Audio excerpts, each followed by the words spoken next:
Hello. Thank you. Yeah, so I guess for context, this presentation, we do a lot of work in the Solana ecosystem.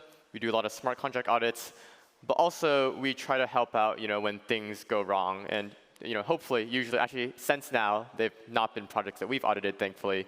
But when things do go wrong and people do get hacked, we try to be there to also help respond. And I thought it'd be interesting to throw together a presentation to kind of talk about the patterns that we notice as we look to these products that have gotten hacked, and hopefully throw together some concluding thoughts for how products can avoid getting hacked and what things to kind of look out for. Yeah, so as a brief agenda, going to give a summary of Solana hacks. Since the start of this year, there's a really big one in February. Since then, there's been a couple other, comparatively smaller ones, but still quite large relative to other incidents. Deep dive into 2 hacks, which I thought were particularly interesting. One is Nirvana. The other would be kind of this market manipulation that we've seen lately. And then finally, some concluding thoughts. So overall, pretty short presentation. Hoping to keep it nice and sweet. Yeah, so this is kind of a timeline of all the major incidents on Solana. We saw Wormhole with like $220 million. I think Casio was $60 million at some point. And then there's a couple other like under $10 million hacks in the middle. Then, we saw, I think some people didn't really want to term it a hack, but there was Mango, which was the result of market manipulation. They underpriced or they misput collateral parameters, and they listed low liquidity collateral. And then I think at the very end, we actually stuck this on. We wrote the presentation, and then we edited it a few days ago. There was one, I think it was like 2 or 3 days ago, Solana, close to the start of Breakpoint. We were hoping that there weren't going to be any hacks at Breakpoint, but unfortunately, Solana snuck in there. $1.2 million. It was not a huge deal, or relatively speaking, but yeah. And I think also there was the slope incident that we helped respond to, which was I guess different from smart contract hacks, but still probably something worth noting about. Yeah, basically there's been a lot of money lost through exploits. I think if you sum it all up, more than $500 million. I think actually I was on another panel where we were talking about this, and one funny question we had was, is the amount of money that we lost in DeFi hacks more than the TVL of Solana? And I think it's not true right now. I think we've lost slightly less than the TVL of Solana still. But it's kind of worrying, right? It's like the magnitude of these things. After Mango happened with $100 million, some market makers, some market participants got really scared, and they pulled out a lot of TVL, right? So there's a lot of peripheral effects from these incidents that affect Solana as an ecosystem beyond just the massive loss of capital. If I remember correctly, after the Mango incident happened, Solana TVL dropped by around 400 million. So there was an amplification factor of around 4 times over the hack amount, and the hack amount, much of which was actually returned, and the damage to Solana TVL. So I think this is something that is probably actually pretty interesting, worth taking a look at. Yeah, let's take a look at Nirvana and Mango markets. Yeah, so the first one, Nirvana. I think it was, comparatively, this was a pretty interesting hack, because as we were responding to this, we noticed that it was like a pretty non-trivial hack, actually, that happened. So the root cause of the exploit actually involved calling a function with a specially constructed parameter. So in this case, they had, I believe it was like the 3rd parameter of the swap function took in a price hint. And then if you set that price hint to 0, you're able to manipulate the swap price.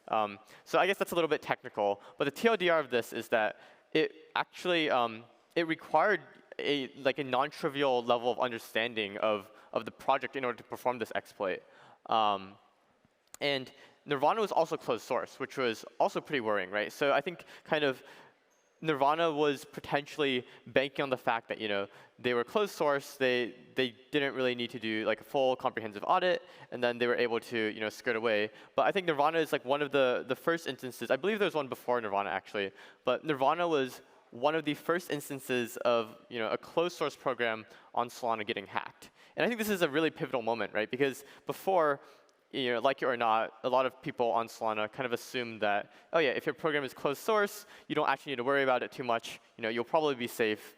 Decompiling Solana programs is pretty hard even for people with a lot of expertise, right? Like we published a blog post on decompiling Solana programs through Binary Ninja, but it was a really non-trivial process. It required a lot of engineering effort to actually get working, and we're pretty confident still, even with our level of research, that it would take a lot of time to decompile a standard Solana program. But I think this Nirvana exploit really showed that it actually is possible, right? Like, even if your program is closed source, like we don't think the attacker actually decompiled the program. We think what probably happened is they did some sort of side channel analysis, right? So they used the SDK, for example, and then played around with the numbers and noticed that when you pass in this like 0 price parameter, you're able to affect the swap price. Yeah, I think this is kind of an example of how even if your program is closed source, maybe there's a way to break it. And eventually people will notice. In this case, it was actually for a relatively small amount of money. I believe it was definitely under 10 million. I forgot the exact amount for what it was. But yeah, I think this is kind of hopefully a warning sign to Solana developers. The next one would be Mango. So if you guys aren't aware, Mango was like a really big incident on Solana. I think around a month ago. All these timelines kind of blend together because there's a lot of hacks, unfortunately. But yeah, so the TLDR of this was they listed a low liquidity asset, the Mango token itself, the Mango governance token on Mango. The attacker was able to perform a market manipulation attack to drastically increase the price of Mango, and then due to that, they borrowed out all of the reserves. So I think the total amount lost was $100 million after some negotiations with the attacker. I forgot exactly how much. I know the Mango DAO is fully collateralized, so all people who deposited money were made whole, but like the Mango treasury, like probably like middle 8 figures, was completely drained. So yeah, I think this is really, really bad. There was a lot of money lost to this. And I think this kind of shows, or it kind of revealed a flaw in like the Solana ecosystem, right? Like a lot of projects similar to Mango didn't really think that there would be attackers with large amounts of collateral willing to manipulate the market. They didn't really think that this was a viable attack vector, right? When designing these programs, even as auditors, we read the code, but sometimes we're not as involved in the hyperparameter choices, right? We don't really comment on what TVL or what LTV you set for your collateral ratios. We don't really comment what types of collateral you list. And I think as auditors, it's kind of we're becoming increasingly aware that it's kind of our responsibility to also look at this stuff, right? Like we also need to be thinking about the economic side effects of what is actually happening in the real world, right? And I'd also say that this is probably something that is ongoing. Like Mango, when they initially listed the Mango token, there was a lot more liquidity. It was a bull market. There was probably very active market makers providing liquidity. So this sort of attack would be much harder to perform.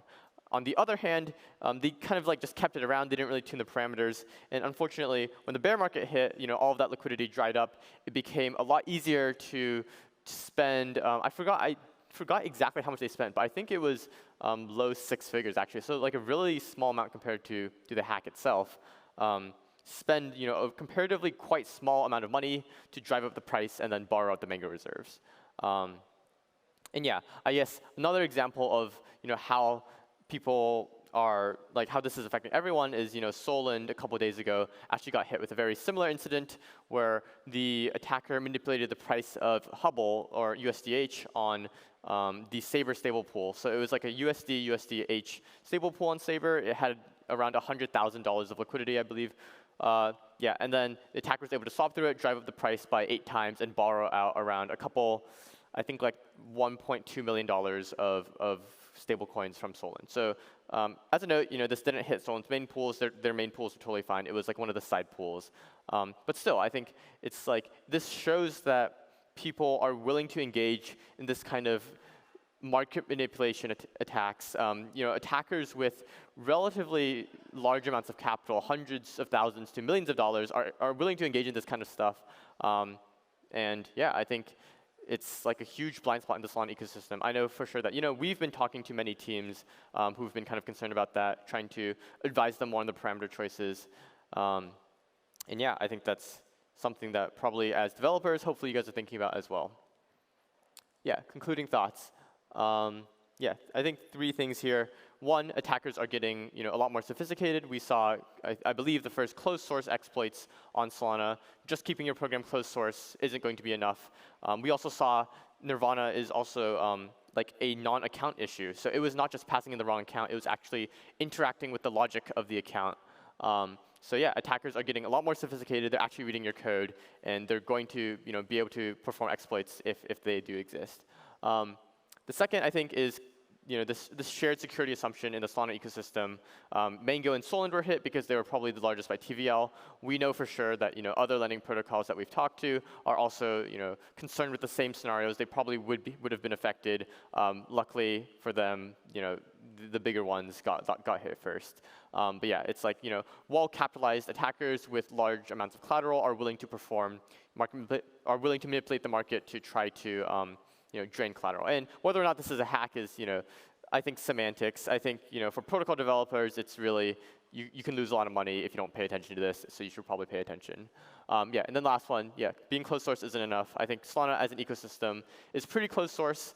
A lot of projects that we work with try to, for security reasons, which I think is probably true, or like I think being closed source is probably like a decent mitigation for at least some period of time. I think this is an indication that it's not going to be a mitigation for a longer period of time, that eventually at some point you're actually going to have to reason about your code and make sure that it's actually secure. Yeah, thank you. I think kind of as another closing word, one thing that I'd say is, we're pretty active in the ecosystem. We actually do care about these projects. If your project gets hit by one of these incidents, as a general rule of thumb, we don't bill for actually any of the time that we spend doing incident response, right? Like if you get hacked, we're not going to try to sell you any of our any hours. Yeah, and hopefully this never happens to you guys. But if it does, please reach out to us. We'd love to help. We want to make sure that both for you and like the health of the ecosystem that Solana actually does stay safe. And yeah. We've worked through a lot of the hacks. I think most of the hacks on the timeline we've responded to in some fashion. So yeah, hopefully we never have to respond to any of your projects. But if it does happen, feel free to ping me on that Telegram. Oh, I guess I don't have my Telegram on there. Yeah, feel free to ping me like either via email or on Twitter. Yeah, and I think that's it for me.